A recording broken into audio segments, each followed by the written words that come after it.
Okay, this part. Okay, I think image is not okay. This add Python 3.9 to path. Okay, this is this must be check in. Okay, you must tick this. Okay, after ticking these two things, okay, so install now. You press on install now. Okay, then it will try start installing. You just click yes, right? You just make sure that you click yes after this. Okay, you'll get some notification. You click yes. After that, it will start installing. Okay, so then you'll get set up for successful. Okay, so that's it, installing Python environment in your Windows. Okay, then if you want to open interpreter, okay, click on Windows R. Okay, if you click Windows R, okay, you'll get this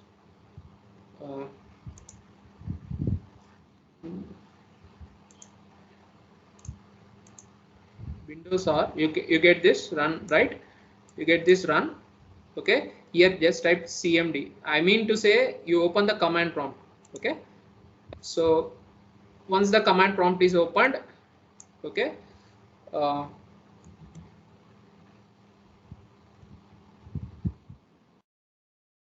once the command prompt is opened, you'll see this. Okay, you check that whether your Python is installed successfully or not. Okay, whether your Python is installed successfully or not. So for that, first type Python. You just give command called Python space 2 hyphens. You just type version. Okay, you press enter.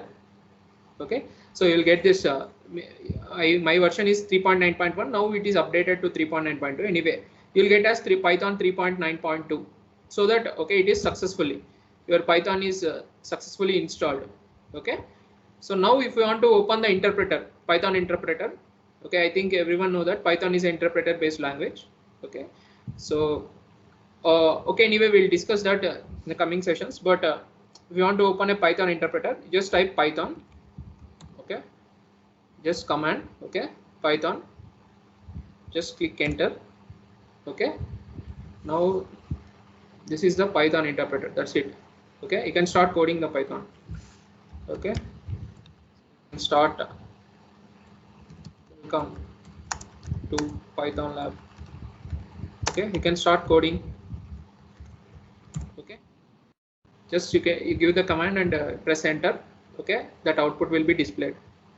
Okay, so with this basic understanding, okay, of the environment, I have given this whatever I told now regarding how to open the environment. This is basically the interactive mode. Okay, so Python has two modes. Okay, one is standard mode and another is interactive mode. This is an interactive mode is like you open an interpreter. Okay, you just give a command. Okay, and you press enter. It will give the output. Okay, interact step by step you perform. Okay, what is standard mode? Standard mode is nothing but like C code, right? You write an entire code. Okay, and you try to execute the entire code. That is a standard mode.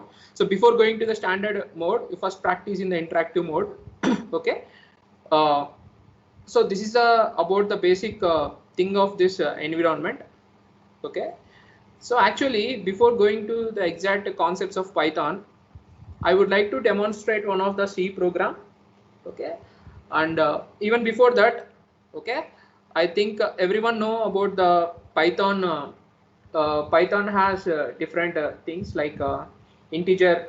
So okay, I'm not telling that as a data type or something else. Okay, I'm just telling Python has few things like integer, float, boolean, string, complex, binary. Okay, dictionary, set, tuple, list. Okay, so all these things. First of all, we'll try to understand what is Python language. To understand this, first we'll try to explore. Okay, we try to declare. Okay, we try to use integer and let us see what is this. Okay, so first let me give a is equals to some 2. Okay, this is, everyone know that this is integer. Okay, but let me check. Okay, to check whether it is an integer or whatever it may be. Okay, so let me print type of. Okay, so type of a means it's a type is a built-in function. Okay, type is one built-in function. I will tell a built-in what is built-in function. You just know that type is a built-in function. I'm calling that built-in function. that definition of that built-in function is already available in Python. Okay, so type is one built-in function. So I just want to know the type of A. Okay, just now I press type of A. What you see here, this A is nothing but, okay, it's an integer, but it is showing that it is a class int. Okay, so similarly, if I press p is equals to some 3.45, okay, I think you know that this is a floating point number. Okay, so let me check the type of b. Okay, you'll observe that this is also type of class float. Okay, it's a floating point, of course, but it is showing that it is a class. Okay, so similarly, let me check for some Boolean value. You know what is Boolean value? You might be studying the digital circuits like true, false. Okay, Boolean values. Okay, I'll tell what is Boolean values. Okay, so C is equals to true. True is one of the Boolean value. Okay, so let me print the type of C. You observe that, okay, type of C is nothing but it's a class. Okay, it's a Boolean. Okay, it's a bool class. Okay, so let me type one string, you know, Python string. Okay, for example, VNR VJIET. Okay, so if you press the type of T, you observe that it's a class string. Okay, it's a class string. So okay, so it's a class int, class float, class bool. Okay, class string. Okay, so let me type one complex number. Okay, E is equals to some 3 plus 4j. This is a complex number. Okay, so a complex number, you can operate directly complex numbers in Python. If you want to check the type of E, okay, you find that this is also a class. Okay, but it is of type class complex. Okay, so let me type another familiar thing to you. F is equals to, okay, 1 2 3 4 5. Everyone know that 440. Okay, anyway, 45. Okay, this is a list. Okay, let me check the type of F. What is this?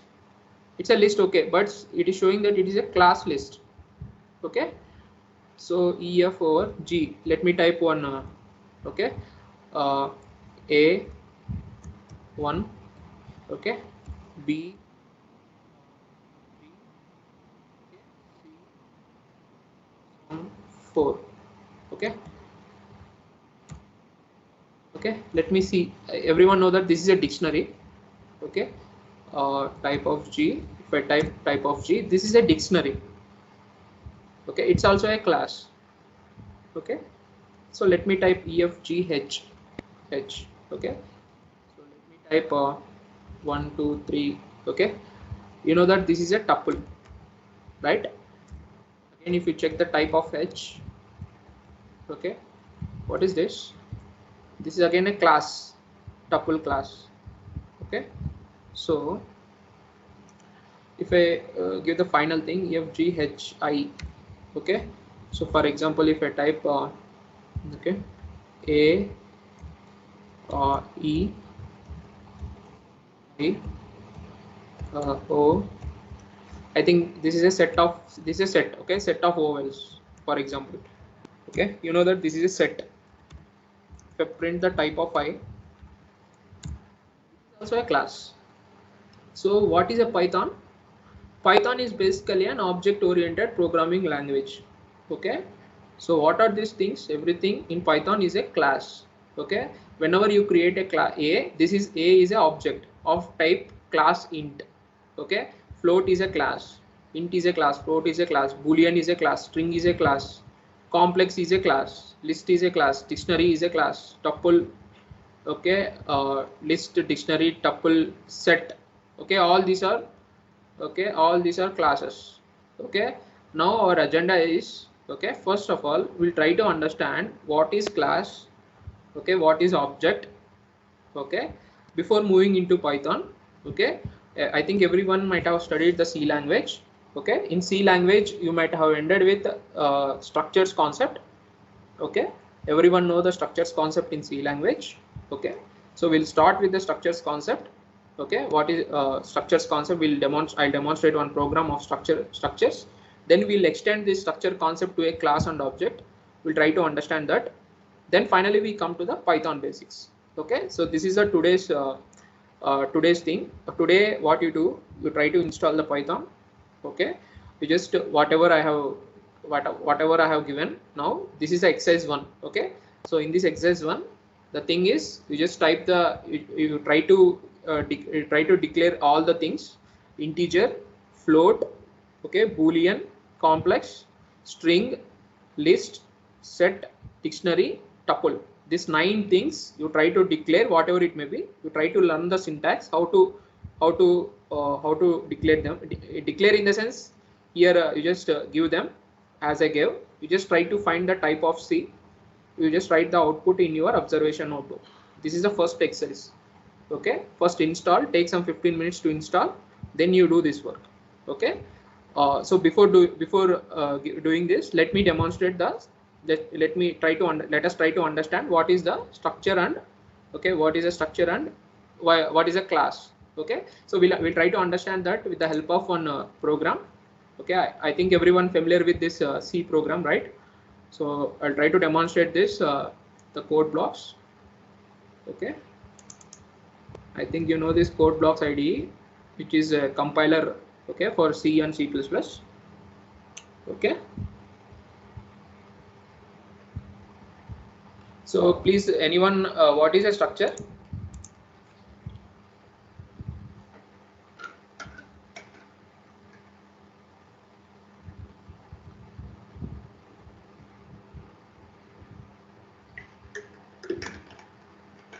What is structure?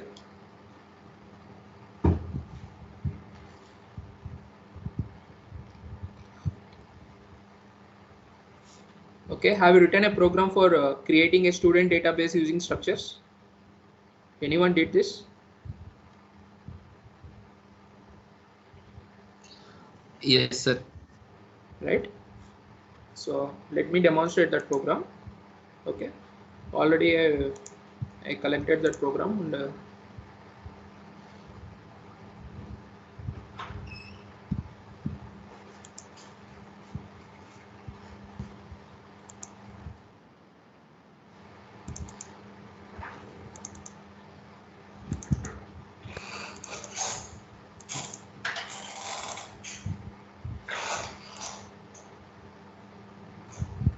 so you can see this program. Okay, so basically I want to store the student data. Okay, so for that, okay, there are number of students out there. Okay, in my class. Okay, for all the students I need to store the data of the students. So what is a structure? Basically structure is a user defined data type. So there are, in C language there are predefined data types, right? Like integer, character, float, double. These are all the predefined data type, but I want to create a user defined data type. Okay, structure is basically user defined data type. Okay, so inside this I have created the structure student. Okay, inside this structure there is a name of the student. Okay, which is a character, roll number, age, total marks. So this, for each student I need to store this data. What is the name of the student, what is the roll number of the student, what is the age of the student, and what is the total marks of the student. This is the structure I have created. Now in the main function I have created the structure variables. Okay, so basically you can think this as a, okay, structure. These are the structure variables. Structure variables is, this is a blueprint, right? This is just a blueprint of a student. Whenever I create a, okay, whenever I create this structure, no memory is allocated. Okay, but when I create the, okay, when I create this okay, structure variable, then the memory is created, right?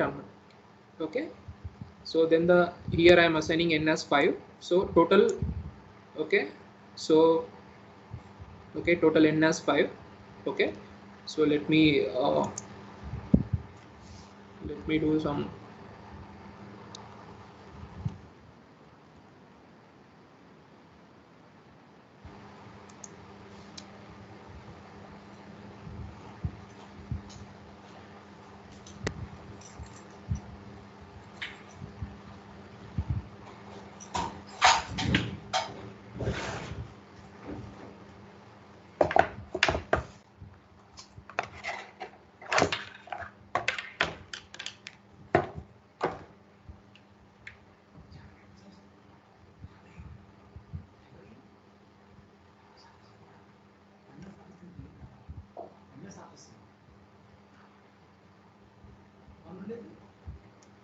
format చేసేది.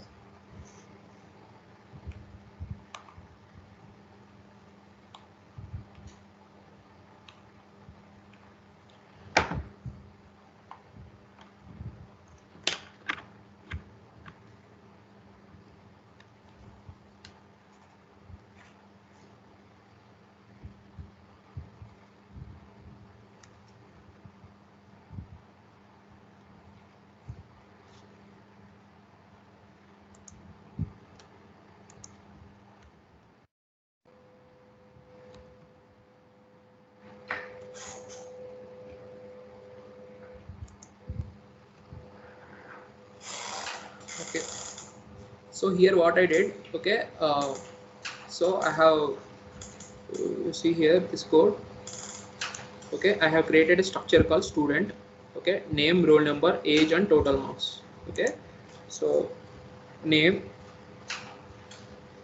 roll number, okay, age and total marks. Okay, so this is a blueprint. Okay, so whenever I create a blueprint, nothing is no memory is allocated, but what I did here, I am creating a structure variables. Okay, so structure variables, student, okay, this is a struct keyword, student is the structure name, and this is the students. I'm creating the number of students. Okay, here I'm creating 5 students. Okay, so whenever I create the student 0, okay, so now the memory is allocated. Okay, now the memory is allocated, right? Memory is allocated for his name, for his roll number, for his age, for his total marks. Like that, I create 5 students, right? Student 1, okay, so student 1, okay, student 2,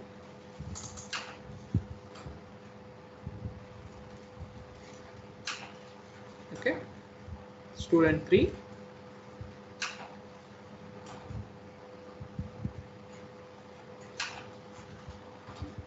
and student 4. Okay, what is the advantage of doing this using structure to manipulate such a store the database?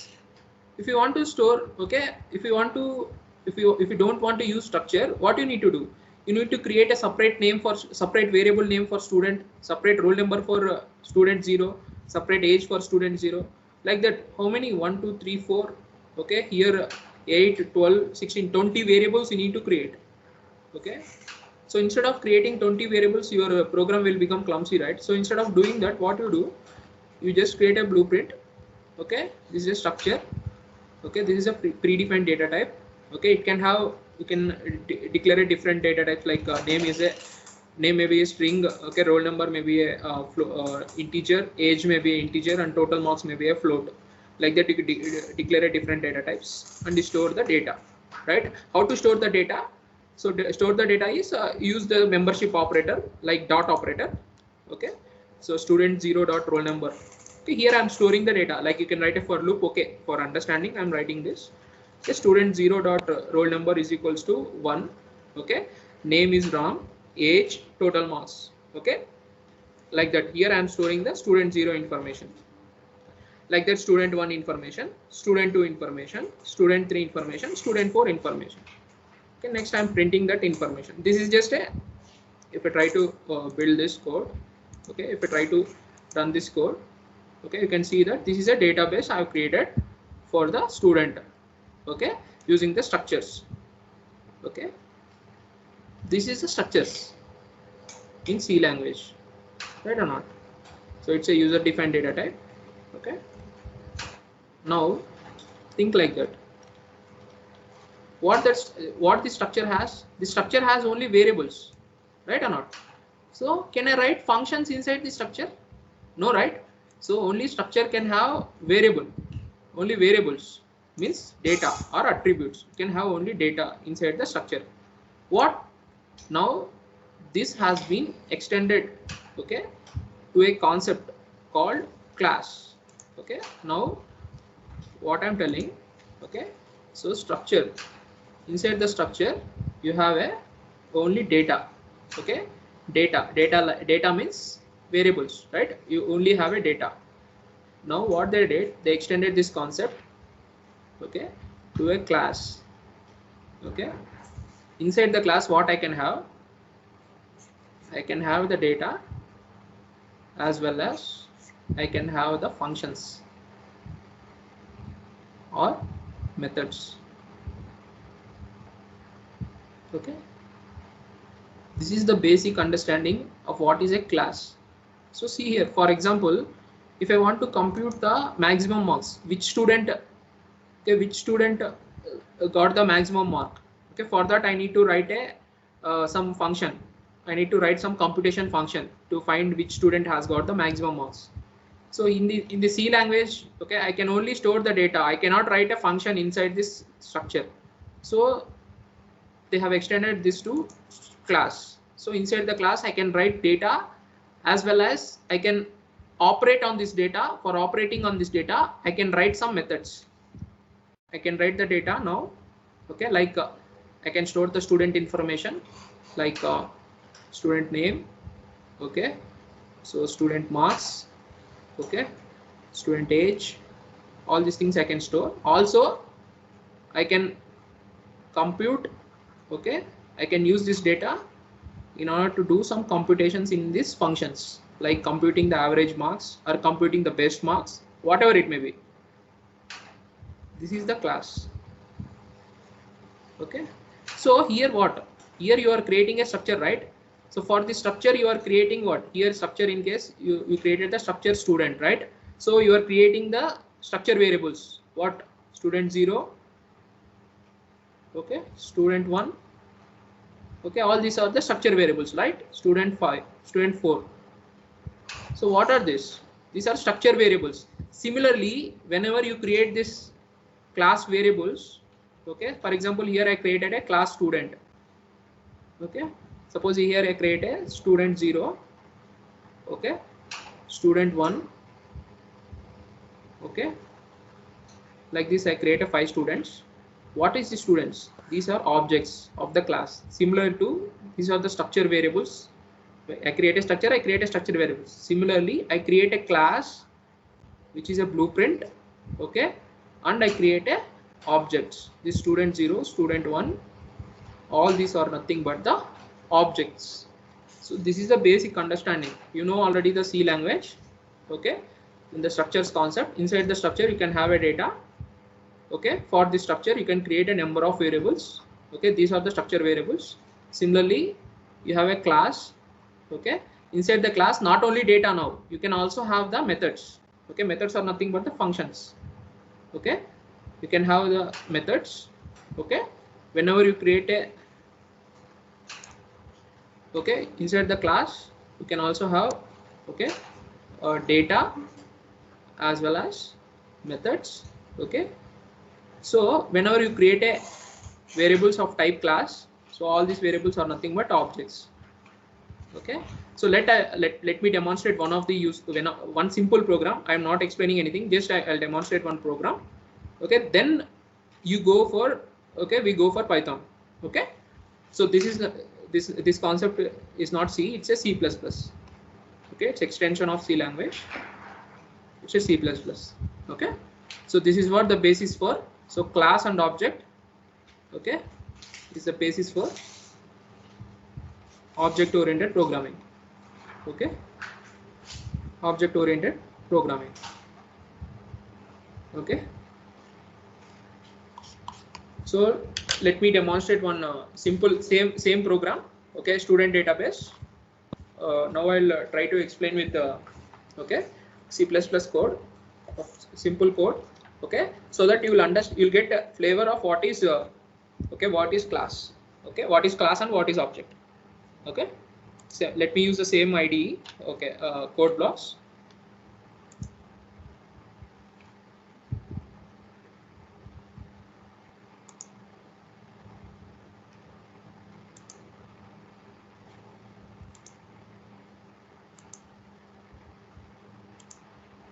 So here I am selecting C++ now. Okay,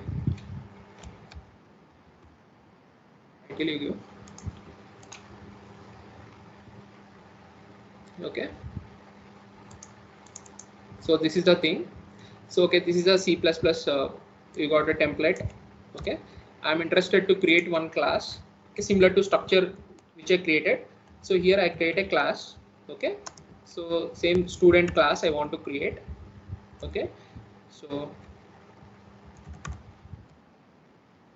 student class. Okay, so inside the class you can also give some security. Okay, for example, suppose I give a security as public. Okay, no need to understand what is the security, all these things. This is some access specifier, some security, like, okay, you might have studied storage classes. Okay, but okay, in C language, but this is a kind of security. I can provide some security inside the class. So who can access this data, who can access this method, I can tell that. As a programmer, I can explicitly tell that.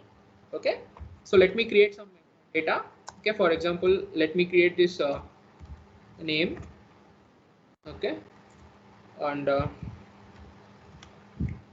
let me create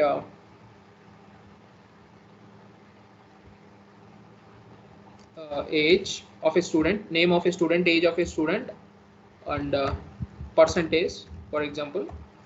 Okay, what I told, inside the class, apart from the data, I can also have the methods. Methods means functions. Okay, for example, if I want to write a method for storing this data, okay, I can write one method, or I can write one function. Okay, like similar to printf and scanf in C++, you have cout and cin. Okay, just printf and scanf you write, right? Enter the data. Similarly, I'm trying to enter the data, right? So enter the, okay, name, age, and percentage. Okay, this is similar to your, C++ in your printf statement. Okay, and this is nothing but endl. Endl is nothing but /n. Okay, in C language you write a /n. Okay, this is just a printf. Okay, now I am writing the scanf. Scanf is nothing but the cin. Okay, I want to enter the name, I want to enter the age, and percentage. Okay, so this is one method. Okay, why I'm using this method? I am using this method in order to enter, right? In order to enter what is the name of that student, what is the age of that student, and what is the percentage of that student. Okay, for that I created one method. I created let me create one more method. Okay, one more method is for example, I create some, I want to print that, print his information. Okay, for that I create another method. Okay, for printing again I need to use cout. Okay, so /n name, okay, /t,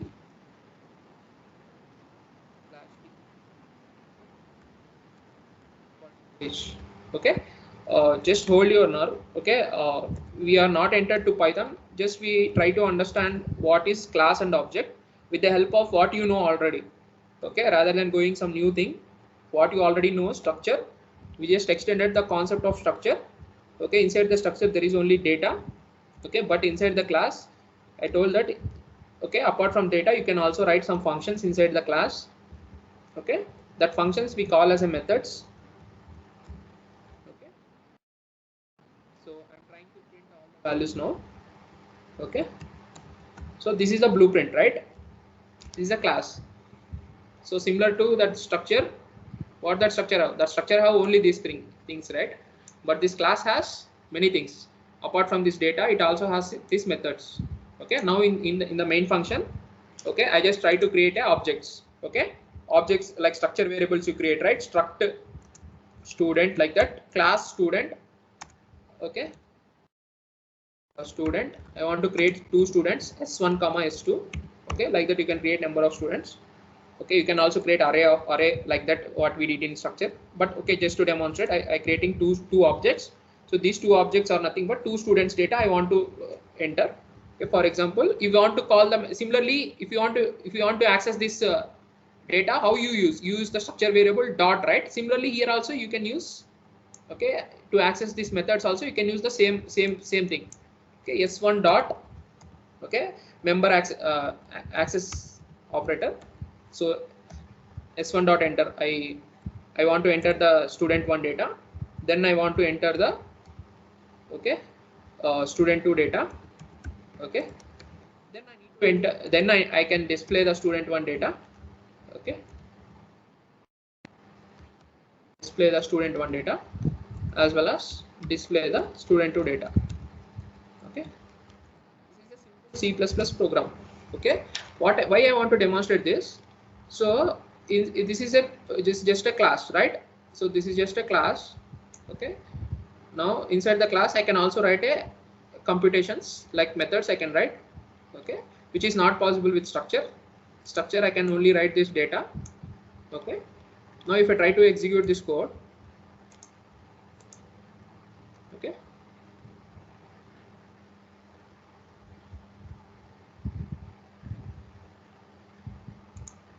run this code,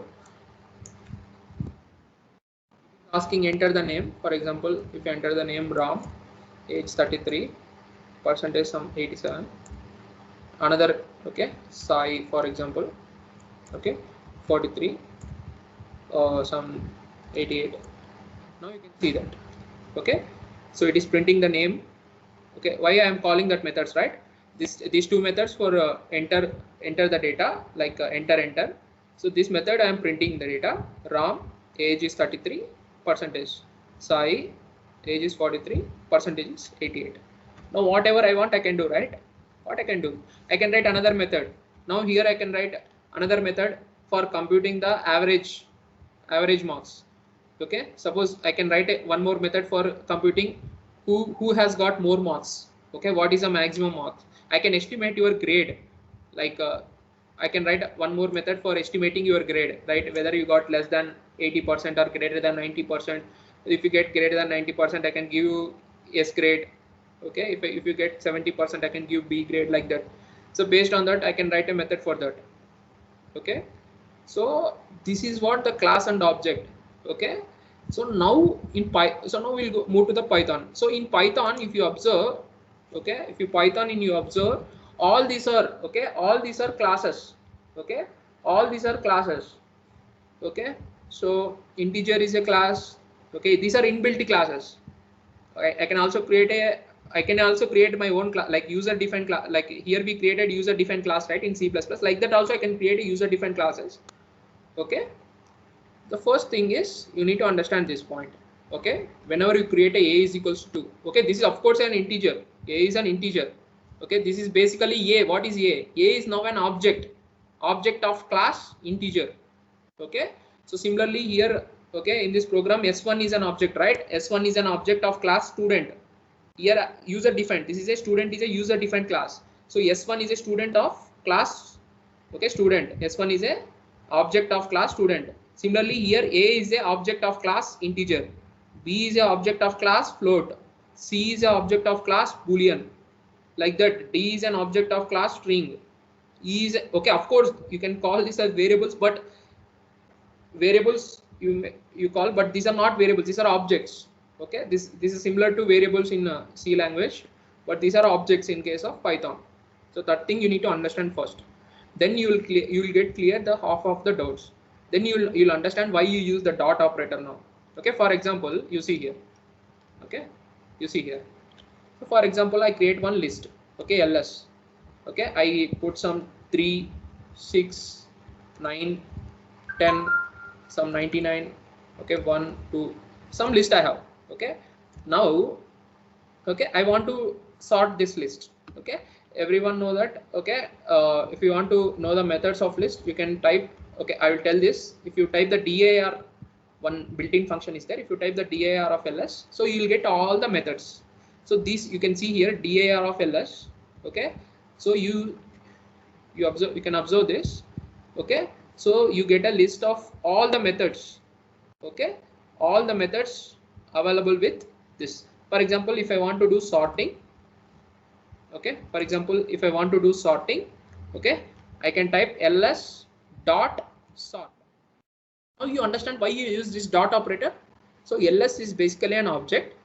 Okay, dot is nothing but that membership, that member access operator. You want to access the member. So sort is nothing but the method. What is that method? Method is belongs to one class. What is the class? Class is nothing but list. So sort is a method belongs to the list class. So if I apply this sort method to this object, what happens? They have written that logic such that it will sort all the numbers of this list. Okay, if I try to print this list now, okay, Initially the list is 3, 6, 9, 10, 9, 99, 1, 2. Now if I apply this method to this list, how to apply this method? You need to use dot operator. Okay, you need to use dot operator. Okay, this is the object. ls is an object. Object of what? Object of class list. Okay, object dot sort. Okay, sort is a method available with this list. Okay, list is a inbuilt class. Okay, if I apply this method to this object, this method is written such that it will automatically sort all the numbers. Okay, in the ascending order, of course. Okay, if you want to sort in descending order. Okay, you need to use sort. Okay, you need to give some argument. Okay, reverse is equals to true. Argument. Okay, now you try to print ls. Now you get in reverse order. See here, my main objective is I'm not explaining any list and all. So here I'm just explaining Python is an object oriented language. Okay, whatever the Python you have, all these are the objects. Like integer is an object. Okay, integer is a class. Okay, so float is a class. Okay, string is a class, boolean is a class, list is a class, dictionaries are classes. Okay, so tuple is a class, all sets are class, all these are classes. Okay, whenever you create something, some integer, that becomes the object of that class. Okay, so that you can access all the attributes and methods of that class. What is a class basically? So class is a blueprint of, it has certain data attributes. Okay, like student we have seen, right? What is the data attributes of the student? Student has his name, student has his age, student has his percentage of marks. He also has some methods. What are the methods? Okay, in our case we have defined two methods. What are the method? One is enter, another is a display, for entering his data and displaying his data. Similarly, list is one of the class. So that class has, okay, some data attributes, also some methods. So whenever you create a list in your program, that becomes the object of the class list, so that you can access all the methods of that list. Okay, so this is the first understanding why the Python is called the object oriented programming language. Okay, understood?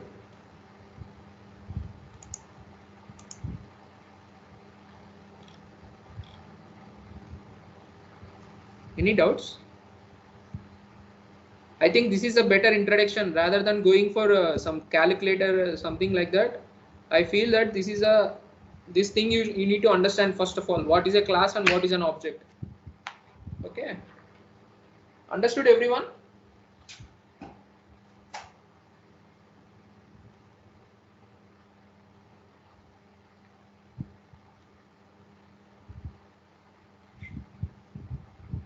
Can someone share your screen and show whether you are installing or not? Anyone is ready to share your screen?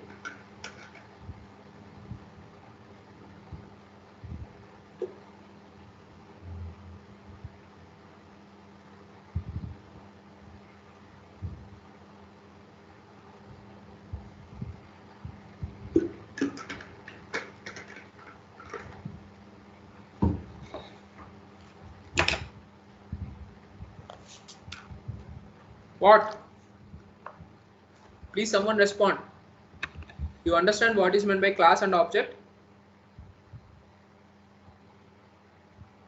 Yes, sir. Anyone is downloaded Python, installing? Okay, I'll give 10 minutes time or 15 minutes time. Okay, so in this 15 minutes, please download the Python. Try to install. I will be available online. Okay, so if you have any issues in installing, please share your screen. Okay, and please let me know. Okay, so if you, I'll share the documents basically. Okay, how to share documents here? So here I'm attaching that to chat box. Okay, so that installation document. Okay, so please find that installation document in the chat box. Okay, so please install this. Okay, so this Python installation. Okay.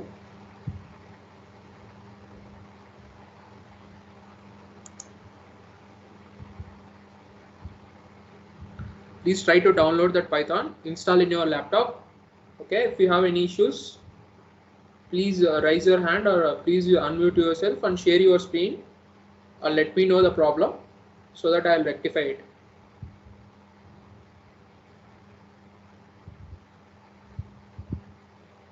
Or if you are downloaded already, okay, if anyone is willing to share your screen, you can, I will remove my screen. You can tell that first, and I'll remove my share screening. Your you can share your screen and try to show me.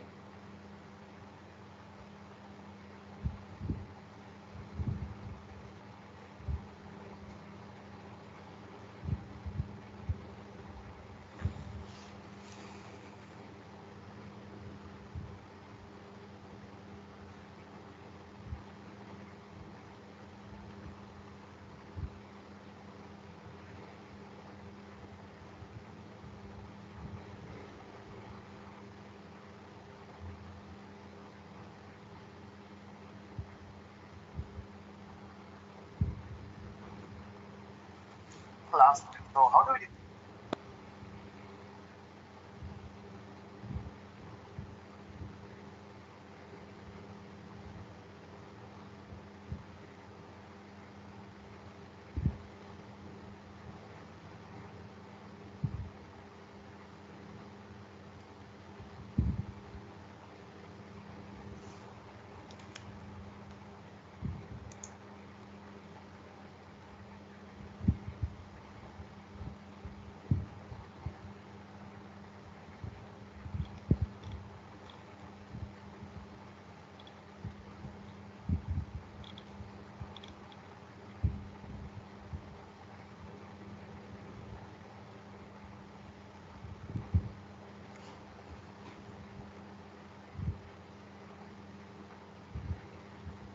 So if you try to finish, please ping me so that I will start some first concept in Python.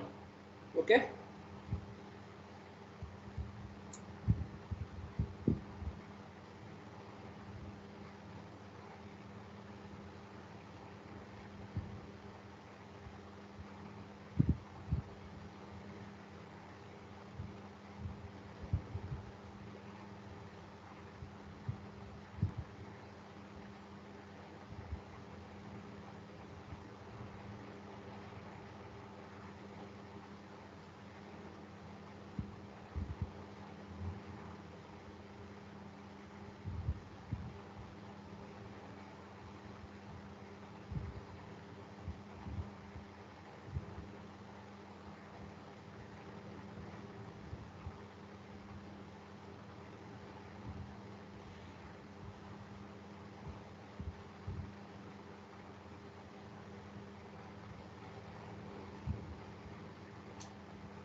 Can anyone ready to share your screen?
all of you try to execute whatever I have written here. Okay, after downloading and after installing, did everyone installed the Python? ఏంటమ్మో ఎవరు response ఇవ్వరు?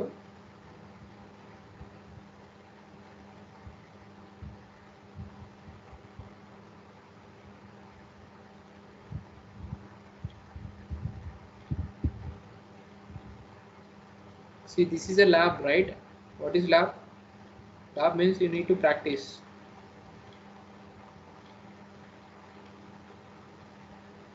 Okay.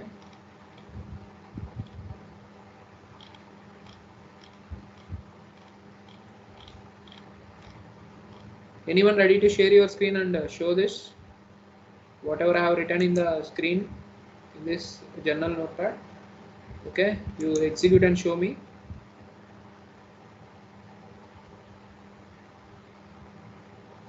So what is this dir command? Okay, so let me demonstrate what is this dir command. Dir is inbuilt function. Okay, so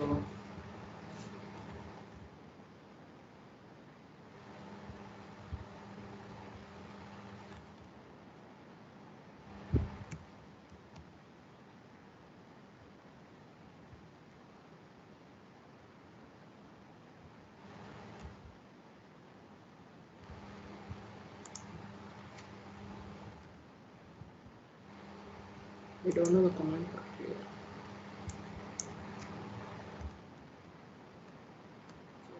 First thing I told, okay, you open this your command prompt. Okay, if you press Python, your 3 arrows will come. Okay, so this 3 arrows indicates it's a interpreter. Okay, so interpreter, what is interpreter? So interpreter is nothing but it's a software program. Okay, it's also a software program. Generally, how you execute your C program? You write your C program in the editor. Okay, after writing in the editor, you convert that to executable using compiler. How that is done? First, it will link the libraries, then it will perform compilation. So finally, it will generate an executable file. Okay, but in case of interpreter, what is interpreter? Interpreter is something different. It's a program. Okay, so whenever you write some Python command, okay, in a high level language, English, okay, Python language, so it will take that, it will understand, and it will run in the machine, and it will give you the output. Okay, so just that's the interpreter. Okay, so it will not do compilation, all those things. Okay, you can write each command, okay, and it will take that command, Python command, and it will try to analyze that and execute that in the machine, and it will give you the output. Okay, so what I'm telling is, you create all these things. Okay, for example, you create an integer. Okay, integer, this is an integer, right? Okay, you just type type of a, just type type of a, you just write this in the observation, it's a class int. Okay, then you type the dir of a. Okay, get this list. Okay, you just get this list. Okay, so these are the methods. Okay, so these are the methods. Okay, so these are the methods. Okay, so bit length, imaginary, real, 2 bytes. So these are the different methods available. Okay, so you just try to type all this whatever I have written here by opening this interpreter, and try to observe what you will get the output. Just type one integer, one float. Okay, you can also type float like this, right? So float has 2 notations. So one is this notation, another notation is, let me write b1. Okay, you have scientific notation, right? Okay, 1, for example, e power minus 6, like 10 power minus 6. The meaning of this is 1 into 10 power minus 6. So like this also you type. Okay, and try to check what is this type of b1. Okay, you also do this. So first try to familiarize with this. Okay, you try to understand by typing this type, and by dir commands, dir functions, you pass this as an argument. Okay, here I am C. Okay, here D. Okay, here e dot real, e dot imaginary. I'm sorry for that. Okay, After this, okay, after this work, so here GH over, now here I put I, okay. So you try to create a list, okay, similar to this, create a list, for example 1 2 3. Now you type print type of I as well as DAR of I, okay. Then you type a tuple 1 2 3, okay, print type of J and DAR of J, okay. Then type K is equals to, for example, A1 B2, so this is this column, C3, okay, to print type of K and DIR of K, just type L, okay, and you create a set, okay,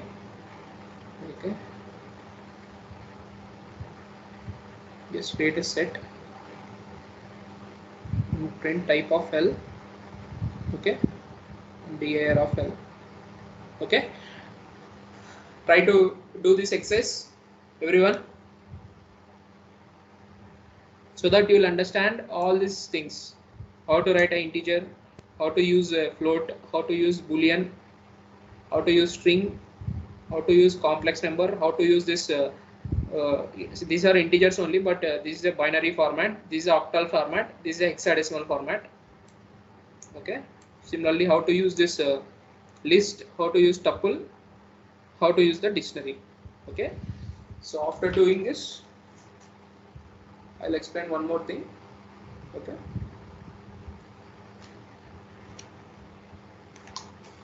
So please tell, right, CR, Sudama, Sai, so please at least you respond, right, once you finish the task, okay. Yes, sir. Still installing. Okay, okay, Nana, okay, carry on.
I hope you finished installing.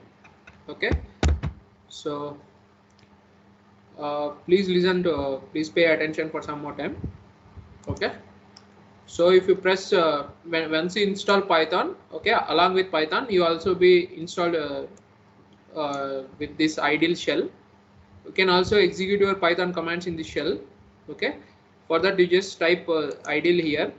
Okay, so once you install Python, you'll get this idle. Okay, so you can open idle. You'll get a shell like thing, like a Linux shell. Okay, it's a kind of Linux shell.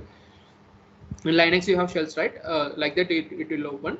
Okay, so you can type commands here. Okay, Python commands and try to execute them.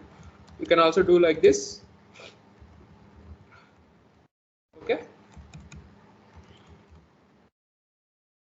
Directly it will give the, so once you open this, the meaning is some background of this some interpreter program is running.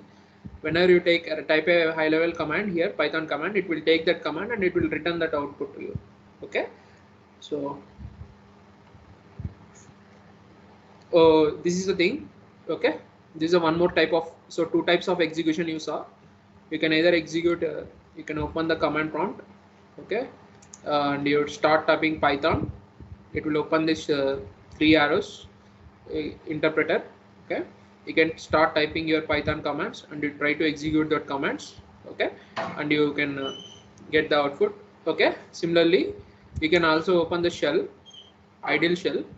Okay, and you can type the commands.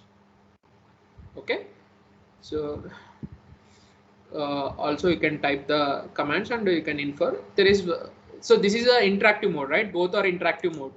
You just type a command and you just interact like it's a calculator kind of thing. You just type a command and it will get the output.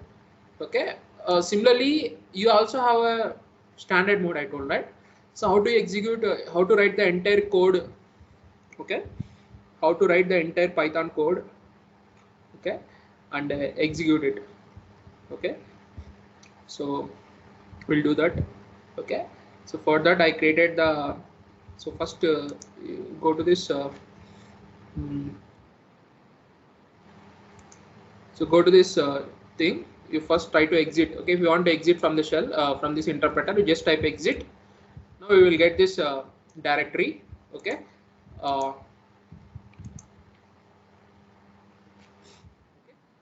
we will get this directory. Okay, now I am in the directory. I'll go to the directory C users. Here I created one folder, Python programming. Okay, in this folder I'm trying to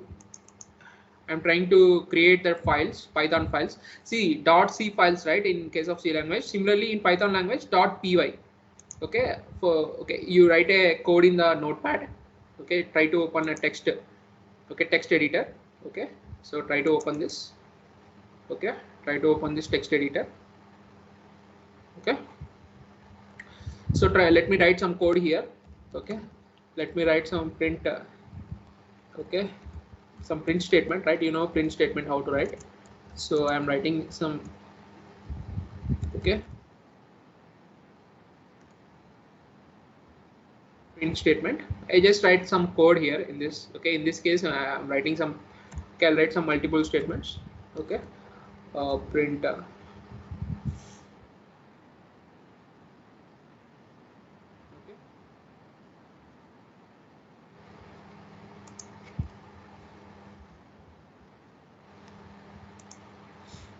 Okay, just I have written a multiple thing. Okay, now I need to execute this this thing. Okay, this file, the code written in this file. So for that, first I need to save this file.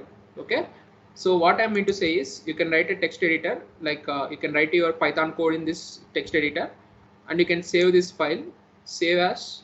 Okay, plain text document.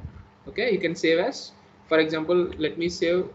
Okay, sample1 is there, sample2.py. so you need to use .py extension to save a Python file always. Okay, sample2.py. okay, now this thing I'm storing in this directory. Okay, so in this directory, So this PCC users bbsha and Python programming. So this is the directory. Okay, you can I think you know how to open this, or you can go to this cmd. Okay, and you can already this path is there. Okay, now you can just click here, you just copy this and you can type you can open this and you can type cd, that paste that path, so that path will be opened. So you need to make sure that, okay, whenever you create a notepad, you create that .py file in standard mode. If like you write a code in the editor and you want to execute that editor, make sure that you are in the directory. Okay, this directory in which that .py. So if you want to check, you can check dir. Okay, so these are the files located. Okay, so I'm interested to execute this. So intent.py, sample1.py, sample2.py, fuzz.py. So these are the different files available in this directory. So my intention is I want to execute this sample2.py file. Okay, so for that the command is just type python, okay, space sample2.py. So python space followed by your file name, okay, .py file name. Okay, so this is the command for executing in your standard mode. Like you write a code in the notepad, okay, save as a .py file, okay, go to the directory and try to execute that. Okay, I'm sorry, I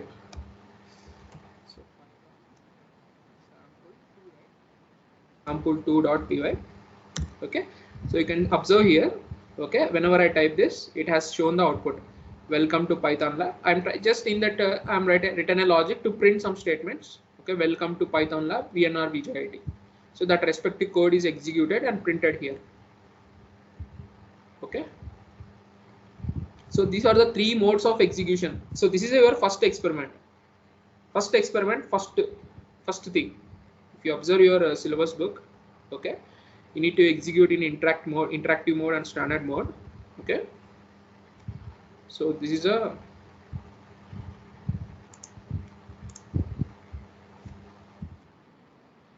the first experiment, first part. Okay, we know that how to install Python. Okay, and in Python how to open that interactive mode shell, ideal shell, or how to open that Python using the command prompt. Okay, or how to type a code in a notepad and save as a .py file and try to execute that file using Python. It's a standard mode. Okay, so this is the first experiment, first part. Okay, the first experiment, second part is we need to understand what is indentation.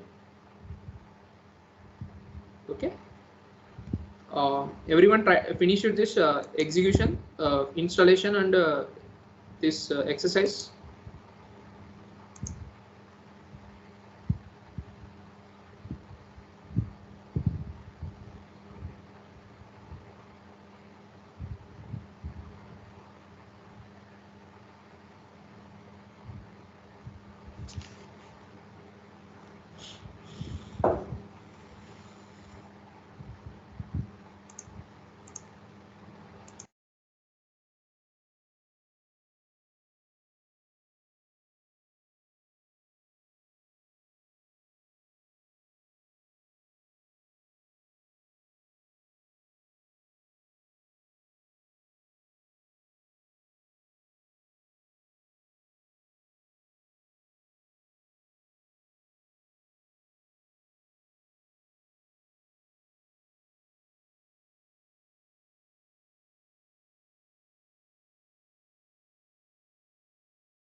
చెప్పా madam నే కానీ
So this is what we accomplished from the morning. Okay, can observe in the syllabus book. Okay, so today we are interested in basics. Okay, and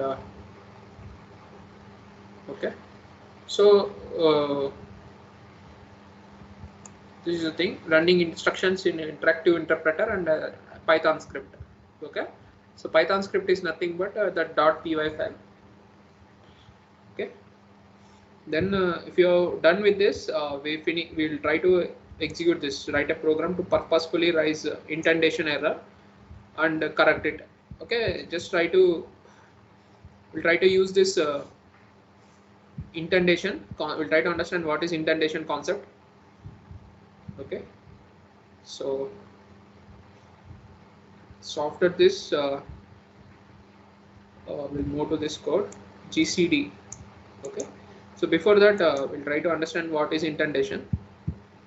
Okay,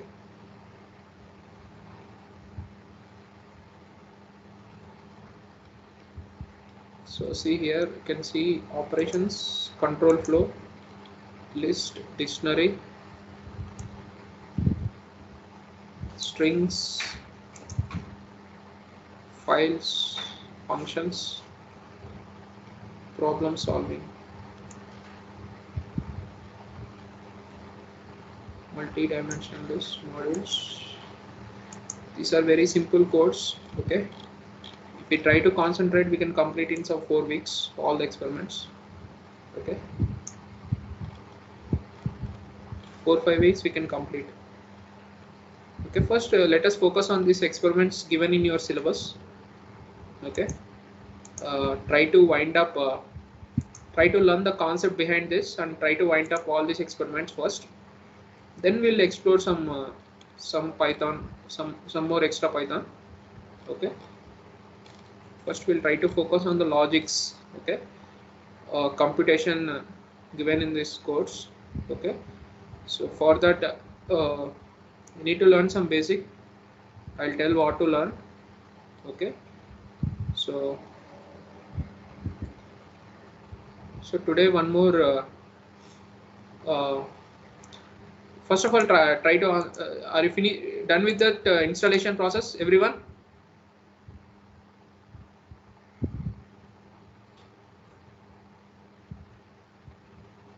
Yes.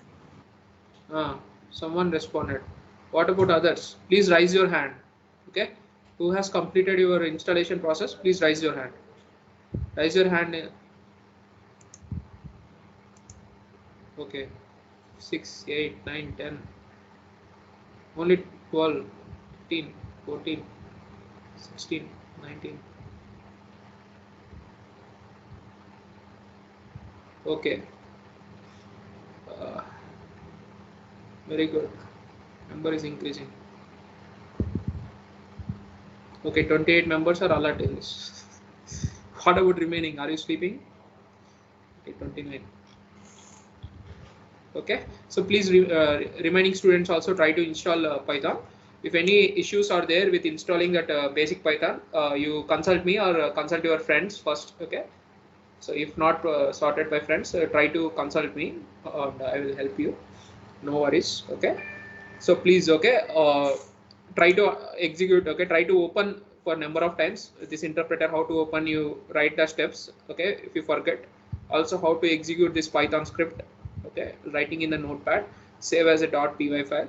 Okay, so now, okay, now let me write a simple code.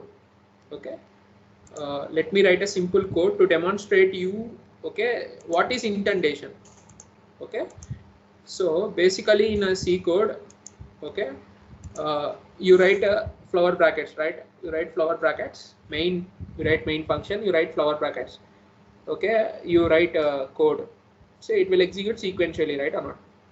So Python also sequential execution, but the thing is, okay, when in case of C language, whenever you write a multiple statements for a particular block, what I mean by that is, whenever you write a if statement in C language, okay, after the condition become true, if you want to execute multiple statements, for example, after if condition is true, if you want to execute multiple statements, or for while loop, if the while condition is satisfied, you want to execute a multiple statements, or for a for loop, okay, if you for loop, if you want to execute multiple statements, what you do, you enclose that statements in a flower brackets, right or not? That's what the C indentation. Flower, you use a flower brackets, and whatever there is in flower brackets, that is the part of that if block or else if block or if else block or whatever it may be, or for loop or while loop. But in case of Python, what we do, we use a concept called indentation. Indentation is nothing but spaces. Okay, so you don't give any flower brackets, you give the space. Okay, so for example, you try to understand with this. Okay, I will explain what is if condition, if else condition. Okay, all these things I will explain later, but try to understand these things for the demonstration purpose. So for example, if I try to print a start, okay, I want to print something, I print start. Okay, for example, I write a for loop. Okay, for resume this.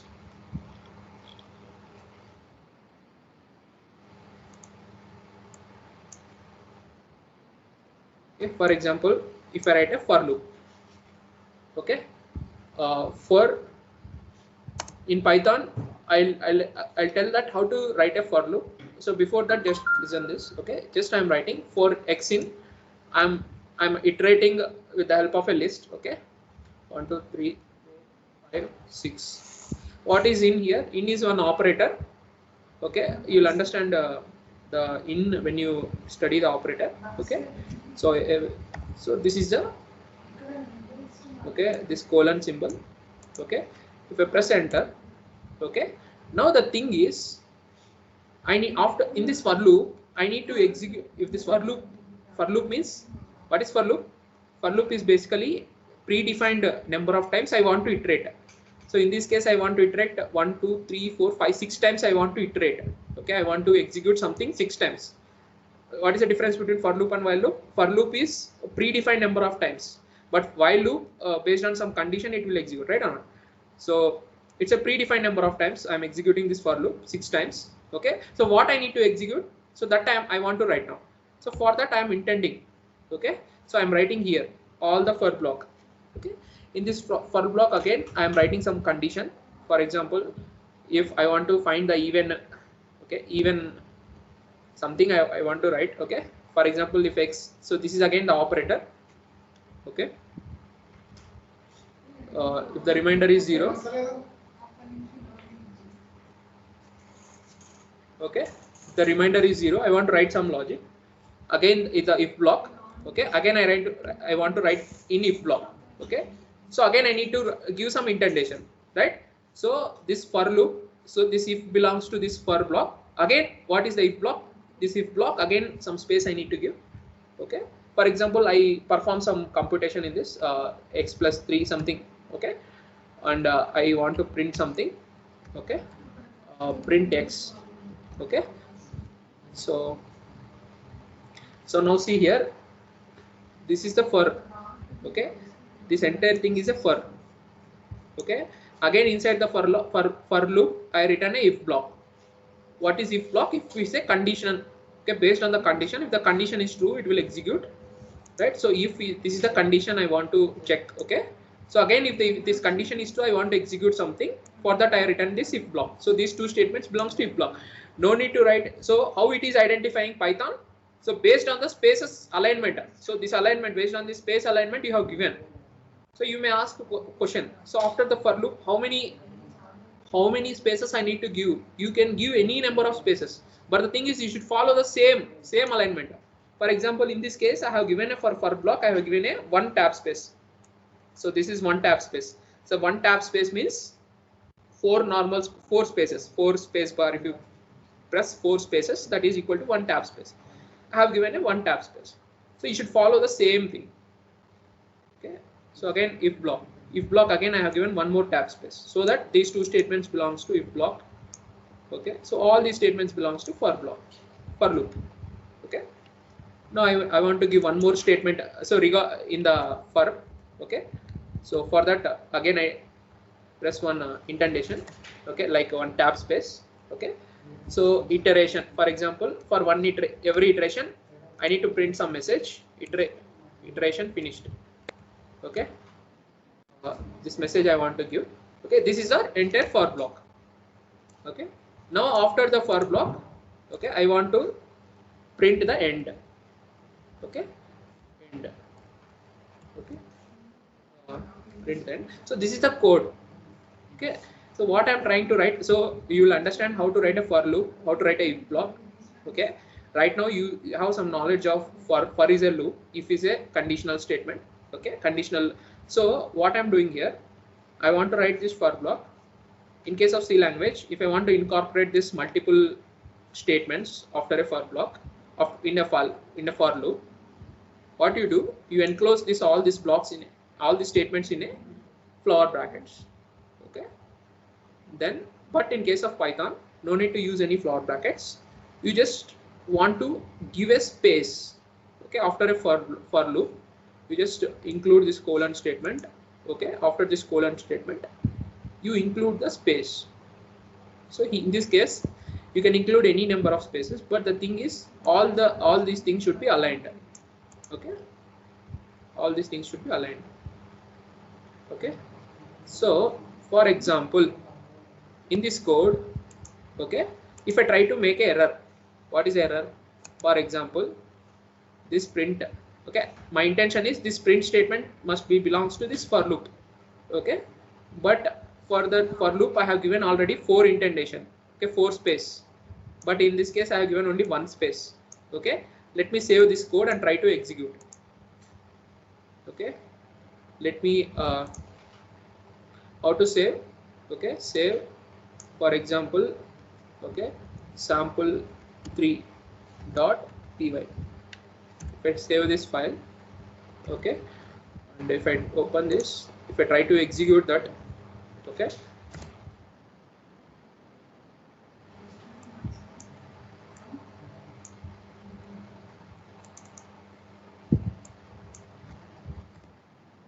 okay, if I try to execute that, how to execute Python sample3 dot,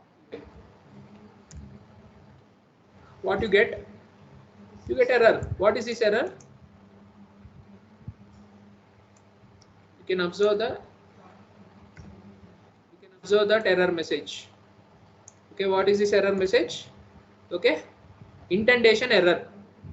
Unindent does not match. You see here, print iteration finished. Okay, unindent does not match any outer indentation level. Right or not? This is the error. So why? Intention is you want to write a for. You want to write this for block. For block, already you have given the 4 indentation, but this statement unintended, not intended properly. Suppose if I intend with this, if I perform this 4, okay, Okay, now if I try to save this, now if I try to execute, okay,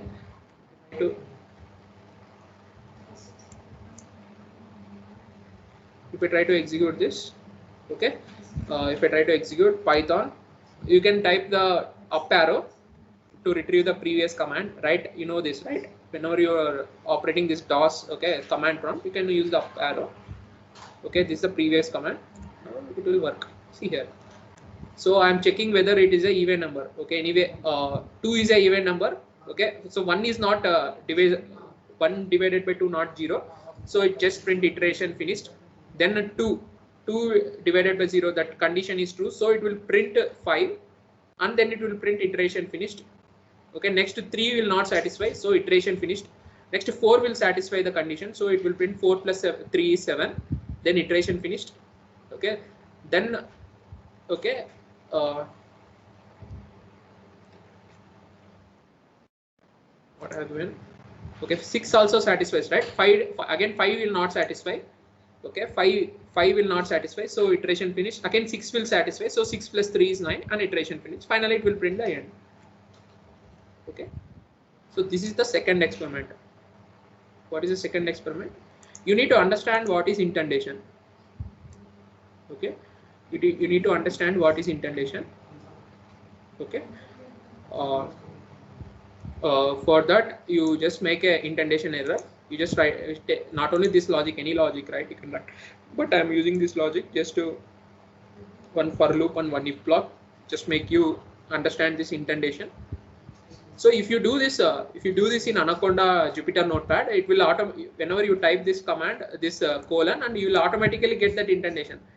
So that's what you won't learn anything in if you open that if you do in Jupyter Notepad. But if you do in the Notepad, that automation will not be there.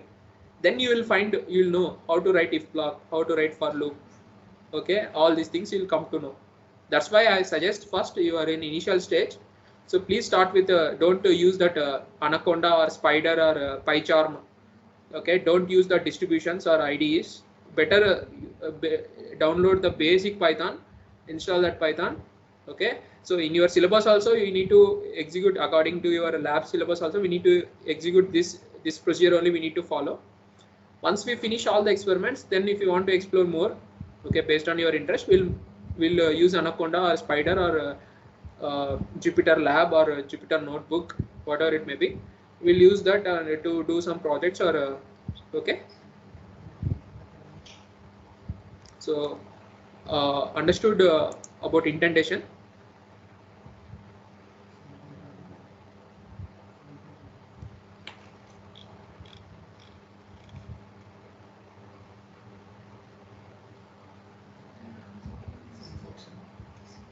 If you want to note down this code. Okay, try to type in the notepad. I'll zoom this. Okay, try to note down in the notepad, give some spaces. Okay, give first give the error, you'll get the error, write that error. Okay, then you write the a correct version of the code. Okay, then try to check it. Okay, so okay, just I'll give some 15 minutes time. You try to execute this. Later I will go for one more concept. Okay.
Okay, welcome back, and I hope you have finished this practice.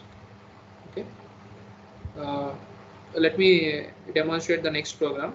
Okay, so the next experiment is okay. As I told, first we'll wind up the experiments. Okay, we'll concentrate on how to wind up the experiments and what is the related concepts. Okay, parallelly you learn the related concepts. You learn something, I'll teach something. It's like that, right? So you come up with the different whatever the code I gave. Okay, you come up with some different version of that code. Okay, based on some your Google search, based on your idea or whatever it may be. Okay, but I'll tell some basic version. Okay, like that we go in the lab. Okay, some kind of learning on that code and some optimizing that code in a better way, how to write, or some other idea, right or not. There is not to write any solve any problem to do any computation. There are many ways to do it, right?